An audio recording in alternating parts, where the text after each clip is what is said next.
Obviously, it's exciting to be in this position. I'm proud of our players, our coaching staff, and I appreciate the fans. And they're here for this today, and you feel an obligation in this role to have these events at home. And it's not easy to do, and there's one of two ways you're going to do it. You're going to win your conference tournament, you're in. That doesn't mean you're hosting. Or you can come out of the gates and perform well from day one and get into the ACC and have a competitive ACC season and hope you've done enough to put yourself in this position. And clearly, I feel like our guys earned this, and they're walking right here. I'm proud of how they performed from start to finish. And we had a chance along the way to maybe do a little bit more and position ourselves better. But we are where we are, and there are three really good teams coming in here. And when I say really good teams, these are extremely talented teams. Different styles of play. I haven't dug that deeply in it, but we were on the front end of the show, so you know a little bit about who's coming as you have some time. This is not going to be easy. But I'm proud of the position we're in. I'm proud of the fact that our fans get to enjoy this type of baseball in Hauser Stadium, and that's one of the advantages is you have the animals and our fans on our side. How much of the benefit do you think your team has with your approach about there's no postseason switch you guys flip? You talk about game one, you got to do the same way, that consistency. Well, I hope that it helps. And you try to coach and manage the program that way to be in this position because of how you perform on day one and weekend one. And then I think our midweek stuff, I'm not into all the RPI and all of that, but our midweek string is very, very difficult. So you have to approach the Tuesday or Wednesday games with the same mindset you have to approach a Friday night ACC game or the opening game of the regional. It's tough, but I hope that approach allows them to focus on the task at hand, one pitch at a time, execute, and hopefully the dust settles in your favor if you play that way. You mentioned midweeks. You get Bethune, who you played in a midweek earlier this year, and you even said it after that. That's a team you could see. Having that preparation already, how big is it for you guys going into Friday? You know, it does help, and the midweek games are a little bit different. You know, we're not seeing their weekend arms, nor are they seeing ours, so there's a little bit of an unknown that we have to dive into, you know, and I think the advantage of them coming here to play does help them. I don't think they're going to be shocked. They're an older team. They do a really good job of constructing their roster, and these are winning teams that are in here, and that habit and that repetitive ability to come out on top, like all of the teams in this tournament have shown it, including them. They're older. You know, I think they have a lot of transfers and junior college players, which naturally ages that roster. They're very talented, so good, and they've been here. And, you know, we'll re-engage with their metrics. I don't remember a whole lot about that game, quite frankly, at this moment, but we'll have the information, the data that will help. And I think it does help them that they have been here before. We saw how you approached the pitching, kind of lining up the pitching last year. Is that kind of how you always do it? Is it different to you? Do you have an idea going in how you're going to line that up? Well, all I'll tell you is that we wanted to come out of the ACC tournament in a position to have options, and we didn't want to overdo anybody so that we had our starting pitchers in line to use how we decided to use them. And Mike and I have not decided what that is. These are all really good teams.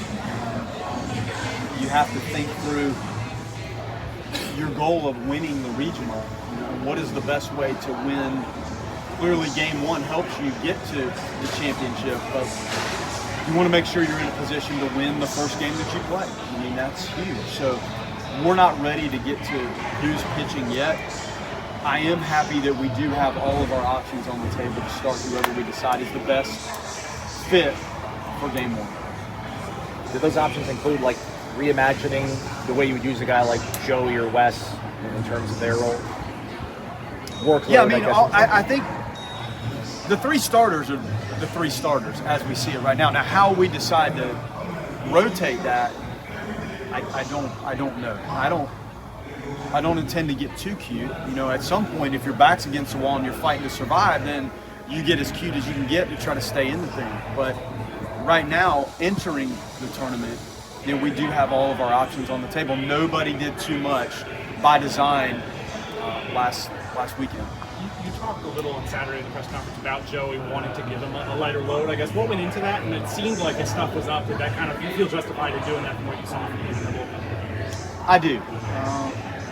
He had battled some things throughout his career and hadn't gotten to this inning total. And we felt like watching the last couple weeks, he almost needed a breather. And I know he threw 50 pitches maybe, so it wasn't as though that he did not step on the mound. But getting a breather from the start and maybe just a different feeling of I'm going in the game in the 5th inning or 6th inning, whatever it was, to try to snuff this out and hold us and give us a chance to win. That turned into a 3-inning game, and we didn't execute enough to win a 3-inning game.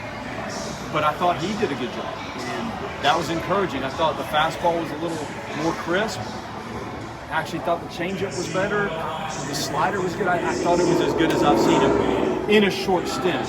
Now, eventually, we got to string that out and lengthen the stuff over a longer period, which I hope a shorter workload this weekend allows for looking ahead. I know you guys are hoping to get a top 8 seed going into this, but the fact that the RPI dropped the last week or two, but to still get a 9, what do you think that says about what you guys are? Because I think the RPIs are 14 and you end up at 9. This is a talented team, and I think everybody recognizes that. We had some challenging moments throughout the season, and you look at, this is why I talk about each game individually, one game at a time, because you look back at a couple of these games, it's probably the difference in being 8 or 9, or 7 or 9, or 6 or 9. So I wish we could have been a little bit more consistent, but overall, you're still happy with the result. Virginia not being able to play that series, and that was a terrible weekend for everybody. And it took games from Virginia, and it should have. I mean, that's just part of what we had to deal with to get through that tragedy. There are games along the way that we let get by us that we needed to finish off and win, and we didn't. So I think there's some ownership in that. We'll have to be responsible for it and try to learn from some of those things, even looking back at the end of the game Saturday. Not to get too far ahead, but having gone on the road and won super regionals, and you've been through that side of it too, do you not worry so much about it's got to be this way, or knowing what your path is going to be? Well, I've been to some really tough places. I feel the obligation to the fans. That's why I want it. I don't mind taking the group on the road. There is some simplicity to being on the road. I know that sounds crazy, but you're a little bit more compartmentalized in what you're doing when you're in the hotel and you have your team meeting space, and it's a little bit more in a bubble than when you're here. The obligation to have these games in Hauser Stadium for the people that are sitting around the corner that want this more than anything. Our players, of course, but the fans and the animals, I do feel that desire and obligation to have these things here. And I know this round will be phenomenal here, but my heart wants it for the next round too, and for the guys, but also for the people that are in that stadium every single pitch of our entire season, pulling for us. You've seen them a lot recently. Are you surprised UNC's not a top 4 and that it's all SEC teams in the top 4?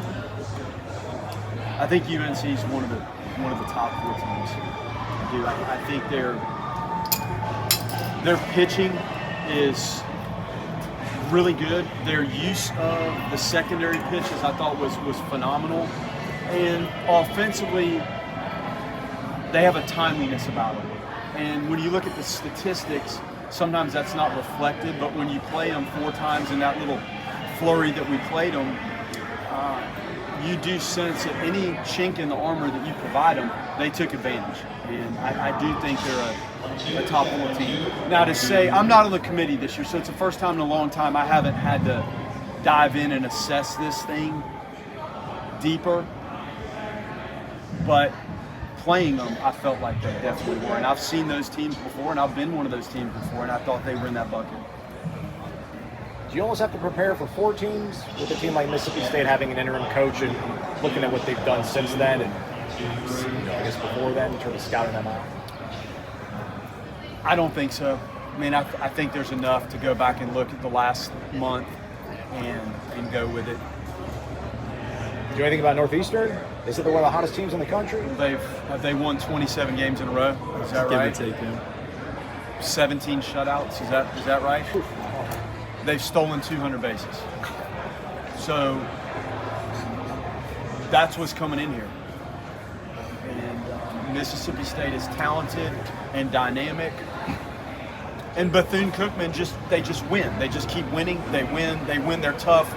Anytime we've ever had them, it's felt challenging, difficult. So, like, our hands are full. And we're sitting here talking about the NCAA regional. So there's probably a lot of coaches having the same conversation, but I feel like the 2 years I've been here, I'm taking the RPI out of the equation because I don't know that we've nailed down the metrics in college baseball that define the strength of the teams. And I've been responsible for it, and I've tried, and it's hard. So, they try to even out what the overall group of 4 RPI looks like. And sometimes I still am not sure it's reflected, but that's what we have as an industry to go on right now. These teams are absolutely good coming in here. They're strong. I mean, overall, do you like the regional? Do you think it's fair? I mean, speaking of that, do you like where you guys are at, what you have coming here? These are tough teams. Yeah. I mean, they're tough. Number one, you're thrilled that you have this at home, and you know that there's going to be a really good 2 seed in here. There's going to be a tough 3 seed, and in our region, our 4 seed last year, if I'm not mistaken, had 40 wins coming in Stetson. So I've seen this song and dance. I think ours is tough. I do think it's tough. Do I think it's fair? It's probably fair. I mean, this is the NCAA tournament. These are what you would consider the best 64 teams, give or take. I know there's always some fluidity to that, but you know what you're getting yourself into, and we're right in the thick of it. Thanks, Coach. Is that okay?